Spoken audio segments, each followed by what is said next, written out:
Hello అండి. Welcome to Telugu UPSC గురు. ఈరోజు మనము యూపీఎస్సీ, సీఎస్సీ ఎగ్జామ్‌కి కావాల్సిన బుక్ లిస్ట్ ఏంటో చూద్దాం. సివిల్ సర్వీసెస్ ఎగ్జామినేషన్‌కి పర్టిక్యులర్‌గా ఈ బుక్సే ప్రిపేర్ అవ్వాలి అని యూపీఎస్సీ వెబ్‌సైట్‌లో ఎక్కడ కూడా మెన్షన్ చేసి లేదు. ఇప్పుడు నేను మీకు సజెస్ట్ చేస్తున్న బుక్ లిస్ట్ కూడా చాలామంది ఆల్రెడీ ఎగ్జామ్ క్లియర్ చేసిన వాళ్ళు రెఫర్ చేసిన బుక్స్‌ని సజెస్ట్ చేస్తారు కదా! వాటి త్రూగా నేను మీకు ఈ వీడియో చేస్తున్నాను. ఫస్ట్ పేపర్ 2 అంటే GS1 అన్నమాట. ఇందులో మనం కవర్ చేసే మెయిన్ టాపిక్స్ ఏంటి అంటే Indian heritage and culture, history and geography of the world and society. So Indian heritage and culture కోసం ancient India by RS Sharma, ఇది క్లాస్ 11 ఎన్సీఆర్టీ ఓల్డ్ ఎడిషన్ అన్నమాట. Medieval India by Satish Chandra, class 11 NCERT old edition. Introduction to Indian art part 1 మాత్రమే class 11 NCERT. ఇది చాలా important అండి. తర్వాత నితిన్ సింఘానియా, ఈ book చాలా బల్కీగా అనిపిస్తుంది. ఇంకొకటి చాలామంది టాపర్స్ చెప్పిన విషయం ఏంటి అంటే ఇందులో ఇన్పుట్ అవుట్పుట్ రేషియో చాలా తక్కువ ఉంది అని. అంటే మీరు 100% చదివితే అందులో 30% వరకు యూటిలైజ్ అవుతుంది అన్నట్టుగా చెప్పారన్నమాట. సో సెలెక్టివ్గా చదవండి నితిన్ సింఘానియా. తర్వాత హిస్టరీ క్లాస్ 6th నుంచి క్లాస్ 12th వరకు హిస్టరీ ఎన్సీఆర్టీ టెక్స్ట్ బుక్స్ అన్నీ చదవాలి. తర్వాత brief history of modern India by Spectrum, contemporary world history class 12th NCERT old edition. ఇది హిస్టరీ కోసం. జాగ్రఫీలో class 6th to 10th NCERTs ఒక్కసారి మీరు చదివితే మీకు చాలా వరకు కాన్సెప్ట్స్ అనేది క్లియర్గా అర్థమవుతాయి. తర్వాత క్లాస్ 11 అండ్ 12 ఎన్సీఆర్టీస్ ఉంటాయి కదా, ఇవి చాలా చాలా ఇంపార్టెంట్. క్లాస్ 11లో 2 టెక్స్ట్ బుక్స్ ఉంటాయి, క్లాస్ 12 2 టెక్స్ట్ బుక్స్ ఉంటాయి. ఇవి 4 బుక్స్ కూడా చాలా ఇంపార్టెంట్. చాలా వరకు కాన్సెప్ట్స్ ఇందులో కవర్ అవుతాయి. తర్వాత ఆక్స్ఫర్డ్ అట్లస్ మనకి ఖచ్చితంగా చదివేటప్పుడు ఒక లొకేషన్ గురించి ఒక ఏరియా గురించి చెప్తున్నప్పుడు మనకి అట్లస్ మన దగ్గర పెట్టుకోవడం చాలా అవసరం. తర్వాత జీసీ లియోంగ్ బుక్ ఉంటుంది, ఇది ఓన్లీ ఫర్ రెఫరెన్స్ యూజ్ చేసుకోండి. కొన్ని కాన్సెప్ట్స్ ఎలా ఉంటాయి అంటే జీసీ లియోంగ్లో చాలా క్లియర్గా మెన్షన్ చేశారు. సో మనం అది మిస్ కాకుండా ఉండడం కోసం రెఫరెన్స్ కోసం ఇది బుక్గా పెట్టుకోండి. సొసైటీ క్లాస్ 12th ఇంకా 11thవి ఎన్సీఆర్టీ సోషాలజీ టెక్స్ట్ బుక్స్ ఉంటాయి, అవి సొసైటీ కోసం యూజ్ చేయాలి. తర్వాత కరెంట్ అఫైర్స్, సొసైటీకి వస్తే చాలా మటుకు కరెంట్ అఫైర్స్ బేస్డ్ క్వశ్చన్స్ ఉంటాయి కాబట్టి మనము సొసైటీ టాపిక్ కోసం కరెంట్ అఫైర్స్ని చాలా పర్టికులర్గా చదవాల్సి ఉంటుంది. తర్వాత పేపర్ 3 అంటే GS2లో governance, constitution, polity, social justice and international relations, ఈ టాపిక్స్ అన్నిటి మీద పేపర్ 3లో ఫోకస్ చేస్తాము. దీనికి మీకు ఒక ఐడియా రావడం కోసం ఇండియన్ కాన్స్టిట్యూషన్ అట్ వర్క్ అనేసి ఒక ఎన్సీఆర్టీ టెక్స్ట్ బుక్ ఉంది క్లాస్ 11ది. అది ఒక్కసారి చదవండి, ఒక క్లారిటీ అనేది వస్తుంది ఇండియన్ కాన్స్టిట్యూషన్ అట్ వర్క్లో. తర్వాత ఇండియన్ పాలిటీ బై ఎం లక్ష్మీకాంత్, ఇది చాలా ఇంపార్టెంట్ బుక్ అండి. పాలిటీకి ఈ బుక్ అనేది ఇర్రిప్లేసబుల్ అన్నమాట. ఖచ్చితంగా దీనిలో మంచి కాన్సెప్ట్స్ చాలా క్లియర్గా మనకి అర్థమయ్యేలాగా ఉంటుంది. కాన్స్టిట్యూషన్ గురించి మీకు చాలా క్లియర్గా ఒక ఐడియా వస్తుంది ఈ బుక్ చదివినప్పుడు. తర్వాత సెకండ్ ఏఆర్సీ రిపోర్ట్స్లో కొన్ని రిపోర్ట్స్ ఉంటాయన్నమాట. ఆ రిపోర్ట్స్ అన్నీ కూడా మీరు ఈ పేపర్ కోసం చదవాల్సి ఉంటుంది. సో అన్ని రిపోర్ట్స్ ఓవరాల్గా చదవాలా అంటే కాదండి, ఓన్లీ సమ్మరీస్ చదవండి, సెలెక్టివ్గా చదవండి. కొన్ని టాపిక్స్కి మాత్రమే మనం ఏఆర్సీ రిపోర్ట్స్ చదవాల్సి ఉంటుంది. మీరు ఒక్కసారి అది చూశాక మీరు మిమ్మల్ని మీరు అనలైజ్ చేసుకోండి, ఏ ఏ టాపిక్ అనేది మనకి యూపీఎస్సీ సిలబస్లో కలుస్తోంది అన్నది చూసుకొని ఆ టాపిక్స్ మాత్రమే సెకండ్ ఏఆర్సీ రిపోర్ట్స్లో సమ్మరీ కవర్ చేస్తే చాలు. GS2కి కరెంట్ అఫైర్స్ మస్ట్. ఎందుకు అంటే ఇందులో స్టాటిక్, కాన్స్టిట్యూషన్ విషయంకి వచ్చేటప్పటికి చాలా విషయాలు స్టాటిక్ ఉంటాయి. అట్ ది సేమ్ టైం ఇందులో చేంజెస్, అమెండ్మెంట్స్ ఇవన్నీ అయినప్పుడు అవన్నీ డైనమిక్ అవుతాయి. ఇవన్నీ మనకి తెలియాలి అంటే కరెంట్ అఫైర్స్ ఒక్కటే దారి. ఇంటర్నేషనల్ రిలేషన్స్, అసలు ఏం జరుగుతుంది వరల్డ్ మొత్తంలో, ఎక్కడ ఏం జరుగుతుంది అవన్నీ తెలియాలి అంటే పేపర్ 3లో ఇవన్నీ తెలియడం మస్ట్. కాబట్టి కరెంట్ అఫైర్స్ అనేది అస్సలు నెగ్లెక్ట్ చేయకండి.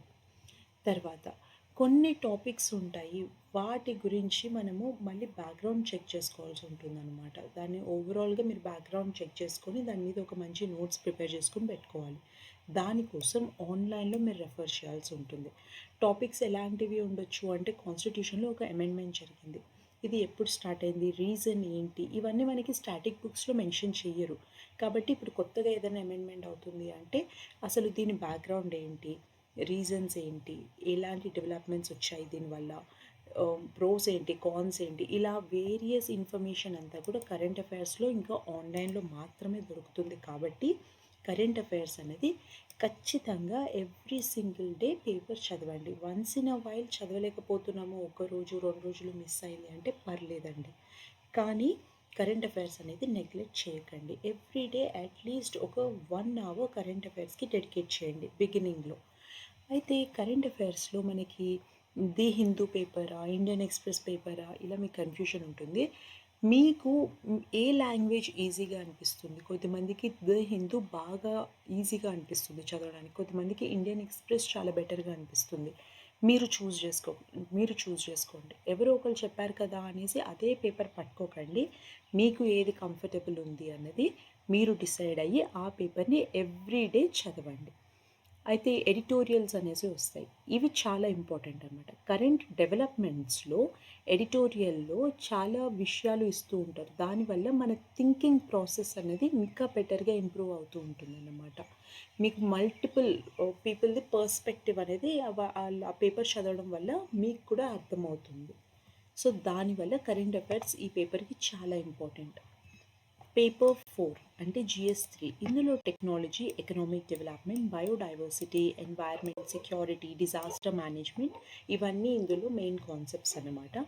ఎకానమీకి వస్తే క్లాస్ 9th నుంచి 12th వరకు ఎన్సీఆర్టీ టెక్స్ట్ బుక్స్ ఉంటాయి కదా, ఎకానమీకి సంబంధించినవి. అవన్నీ కూడా ఒక్కసారి 2 సార్లు చదవండి. బేసిక్ అండర్స్టాండింగ్ అనేది మీకు డెవలప్ అయిపోతుంది 9th to 12th చదివిన తర్వాత. అప్పుడు Indian economy by Ramesh Singh అనేసి ఒక బుక్ ఉంటుంది. అది కూడా కొంచెం బల్కీయే ఉంటుంది. కాకపోతే ఒక్కసారి అది చదివితే మనకి ఇండియన్ ఎకానమీ ఎలా రన్ అవుతుంది అన్నది ఒక ఐడియా వస్తుందన్నమాట. దానికోసం రమేష్ సింగ్ బుక్‌ని చాలామంది టాపర్స్ రికమెండ్ చేస్తారు. కానీ నన్ను అడిగితే ఇందులో సెలెక్టివ్ టాపిక్స్ చదివితే మీకు చాలా హెల్ప్‌ఫుల్‌గా ఉంటుంది. ఖచ్చితంగా 9th to 12th ఎన్సీఆర్టీస్ అయితే చదవండి. Indian economy by Ramesh Singh ఒక 2 టైమ్స్ చదివితే మీకు ఒక అండర్స్టాండింగ్ డెవలప్ అవుతుంది. దాని తర్వాత ప్రీవియస్ ఇయర్ క్వెషన్ పేపర్స్ చూసి దాని అకార్డింగ్‌గా ఏ ఏ టాపిక్స్‌లో నుంచి క్వెషన్స్ ఎక్కువ వస్తున్నాయి అన్నది ఫైండ్ ఔట్ చేయండి. ఫైండ్ ఔట్ చేసి ఆ టాపిక్స్ పైన ఎక్కువ ఫోకస్ పెట్టండి. ఎకానమీకి కూడా కరెంట్ అఫైర్స్ చాలా ఇంపార్టెంట్. మనకి ఎవ్రీ ఇయర్ ఎకనామిక్ సర్వే ఉంటుంది, బడ్జెట్ రిలీజ్ అవుతుంది కదా, ఇవి మాత్రం ఖచ్చితంగా చదవాల్సిందే. ఇవి చదివినప్పుడు మనకి డైరెక్ట్ క్వెషన్స్ వస్తూ ఉంటాయి అప్పుడప్పుడు ఈ రెండిటి నుంచి.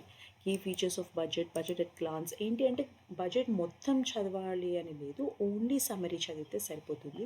ఈ economic survey, key features of budget, budget at glance అనేది మనకి ఆల్రెడీ గవర్నమెంట్ వెబ్సైట్లో రిలీజ్ చేస్తారు. సో అక్కడి నుంచి మీరు డైరెక్ట్గా ఓన్లీ సమ్మరీ మాత్రం చదివితే ఎకానమీకి అది సరిపోతుంది.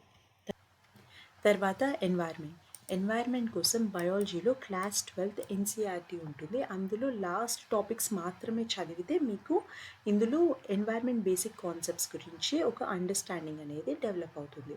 తర్వాత ఎన్వైర్న్మెంట్ బై శంకర్ ఐఏఎస్ అనేసి ఒక బుక్ ఉంది, అది చదవండి. అందులో కాన్సెప్ట్స్ చాలా క్లియర్గా డీటెయిల్డ్గా ఉంటాయి. మనకి ఫస్ట్ చదువుతున్నప్పుడు కొంచెం కష్టంగా అనిపించవచ్చు, కానీ ఒక 3 టైమ్స్ చదివారు అంటే ఎన్వైర్న్మెంట్ కాన్సెప్ట్స్ చాలా క్లియర్గా అర్థమైపోతుంది ఈ బుక్ నుంచి.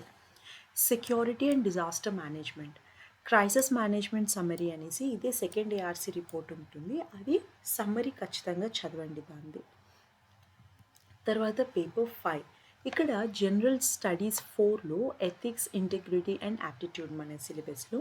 సో ఎథిక్స్ కోసం lexicon for ethics, integrity and aptitude అనేసి ఒక బుక్ ఉంది, అది చదవండి. అందులో ఏంటి అంటే బేసిక్ అండర్స్టాండింగ్ కోసం డెఫినేషన్స్ కానీ ఇవన్నీ కోసం ఈ లెక్సికాన్ బుక్ బాగా హెల్ప్ అవుతుంది.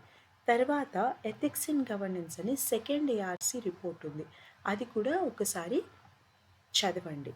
ఇందులో చాలా మంచి కాన్సెప్ట్స్ని క్లియర్గా కవర్ చేశారన్నమాట. సో కాంప్రహెన్సివ్గా వీటిలో కవర్ చేశారు కాబట్టి ఇవి చదివితే మీకు సరిపోతుంది. ఇవి చాలామంది క్లియర్ చేసిన వాళ్ళు సజెస్ట్ చేసిన బుక్ లిస్ట్ అండి, అందుకే దీనికోసమని మేము సపరేట్గా వీడియో చేస్తున్నాము. ఒక్కటి గుర్తుపెట్టుకోండి, కేవలం ఏదో ఒక్క టాపిక్ కవర్ చేయడం కోసం ఒక కంప్లీట్ బుక్ చదువుతాను కొత్తది అంటే ఇంకా మీకు నెవర్ ఎండింగ్ జర్నీ అయిపోతుంది. కాబట్టి ఆ ఒక్క టాపిక్ ఏదైతే ఉందో దాన్ని ఆన్‌లైన్‌లో కవర్ చేసుకోండి. ఏదైనా ఒక చిన్న టాపిక్ మిస్ అవుతుంది ఈ బుక్స్‌లో, ఇంపార్టెంట్ టాపిక్ అయ్యుండి కూడా మిస్ అవుతుంది అంటే ఆన్‌లైన్‌లో మీరు దాన్ని కవర్ చేసుకోండి. కానీ ఒక్క టాపిక్ కవర్ చేయడం కోసం మల్టిపుల్ రిసోర్సెస్‌కి వెళ్ళకండి. ఆల్వేస్ ఒకటి గుర్తుపెట్టుకోండి. మీ దగ్గర ఉన్న రిసోర్సెస్ ఒక్కటైనా, రెండైనా కూడా మల్టిపుల్ టైమ్స్ రివైజ్ చేసుకోండి. That is good. అంతేగాని మల్టిపుల్ రిసోర్సెస్ తెచ్చుకొని దాన్ని రివైజ్ చేయలేకుండా అయిపోతే అప్పుడు ఎగ్జామ్ క్లియర్ చేయడం ఇంపాసిబుల్ అయిపోతుంది. కాబట్టి రిసోర్సెస్ లిమిటెడ్ పెట్టుకోండి. మల్టిపుల్ రివిజన్స్ అనేవి ఖచ్చితంగా చేయండి. మీరు గనక ఇప్పుడు స్టార్ట్ చేయాలి అనుకుంటే ప్రిపరేషన్ ఇది కరెక్ట్ టైం అండి. మీరిప్పుడు స్టార్ట్ చేసేస్తే మీరు ఒక 6 మంత్స్ అయ్యేటప్పటికి మీకు స్టాటిక్ పోర్షన్ మీద మంచి గ్రిప్ ఉంటుంది. కరెంట్ అఫైర్స్ కూడా కవర్ చేస్తూ ఉంటారు కాబట్టి డైలీ ఏం జరుగుతుంది అనే దాని మీద కూడా ఒక ఐడియా ఉంటుంది. అప్పుడు మీకు ఆన్సర్ రైటింగ్ ప్రాక్టీస్‌కి చాలా ఈజీ అయిపోతుంది. ఇప్పటి నుంచే మీరు స్టార్ట్ చేస్తే ఇది చాలా బెటర్ టైం. సో ఇదండి ఈరోజు వీడియో. ఇవి అండి బుక్ లిస్ట్ మనం సజెస్ట్ చేసేది. కాబట్టి ఒక్కటి గుర్తుపెట్టుకోండి. కొన్ని టాపిక్స్ మీరు ఎన్ని బుక్స్ చదివినా కూడా ఏదో ఒక టాపిక్ వీటిలో నుంచి కాకుండా అడుగుతారు. ఆ ఒక్క టాపిక్ కవర్ చేయడం కోసం మళ్ళీ వేరే కొత్త బుక్ తీసుకొచ్చి అదంతా చదువుతాను అని మాత్రం చేయకండి. రిసోర్సెస్ ఎప్పుడు లిమిటెడ్గా పెట్టుకోండి. మల్టిపుల్ టైమ్స్ రివైజ్ చేస్తే మాత్రమే మీరు ఆ ఎగ్జామ్ స్ట్రెస్లో ఆ ప్రెషర్లో కూడా మీరు ఆన్సర్స్ రాయగలుగుతారు. కాబట్టి మల్టిపుల్ టైమ్స్ రివైజ్ చేసుకునేలాగా మిమ్మల్ని మీరు ప్రిపేర్ చేసుకోండి. Thank you so much for your time. Next వీడియోలో మళ్ళీ కలుద్దాం.